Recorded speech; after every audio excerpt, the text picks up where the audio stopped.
بسم اللہ الرحمن الرحیم۔ اللہم صلی علی محمد وعلی آل محمد۔ پوری سلطنت کی قیمت ایک پیالہ پانی۔ جی ہاں، آج ہم بات کریں گے کہ کس طرح ہارون الرشید مشہور بادشاہ کی پوری سلطنت کی قیمت صرف ایک پیالہ پانی مقرر ہوئی۔ ہارون الرشید کو پیاس لگی، اس نے پانی مانگا، ٹھنڈا پانی لایا گیا۔ عارف باللہ حضرت ابن سماک رحمۃ اللہ علیہ وہاں موجود تھے۔ وہ کہنے لگے، ہارون، پانی پینے سے پہلے میری بات سننا۔ پوچھا، بتائیے۔ کہنے لگے، یہ بتائیں، اگر آپ کو سخت پیاس لگ جائے اور پیاس ایسی کہ برداشت سے باہر، حلق بالکل خشک ہو اور پوری دنیا میں پانی کہیں بھی موجود نہ ہو اور ایک شخص کے ہاتھ میں پانی کا پیالہ ہو، تو آپ بتائیں کہ کتنی قیمت دے کر اس پانی کے پیالے کو خریدیں گے؟ اس نے کہا، میں آدھی سلطنت دے دوں گا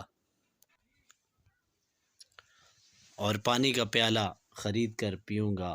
انہوں نے کہا، اچھا، آپ نے پانی پی لیا اور پینے کے بعد اگر پیشاب بند ہو گیا، نکلتا نہیں، اور جانتے ہیں کہ پیشاب بند ہونے کی حالت میں انسان مچھلی کی طرح تڑپتا ہے، اسے برداشت نہیں ہوتا، تو آپ مچھلی کی طرح تڑپنے لگیں۔ ادھر ایک طبیب جس کے پاس ایسی دوا ہے جس سے پیشاب ہو جائے، تو آپ بتائیں اس طبیب کو کتنی قیمت دے کر وہ دوا خریدیں گے؟ اس نے کہا، آدھی سلطنت دے دوں گا۔ انہوں نے کہا، اس سے معلوم ہوا کہ آپ کی یہ پوری سلطنت کی قیمت پانی کا ایک پیالہ ہے،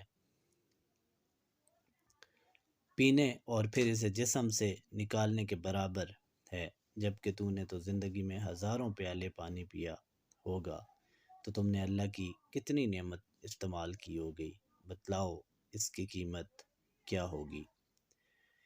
بے شک اس تحریر سے ہمیں یہ سبق ملتا ہے کہ ہم روز و شب اللہ تعالیٰ کی کتنی ہی نعمتیں استعمال کرتے ہیں، لیکن ان کو اللہ کا شکر ہم ادا نہیں کرتے۔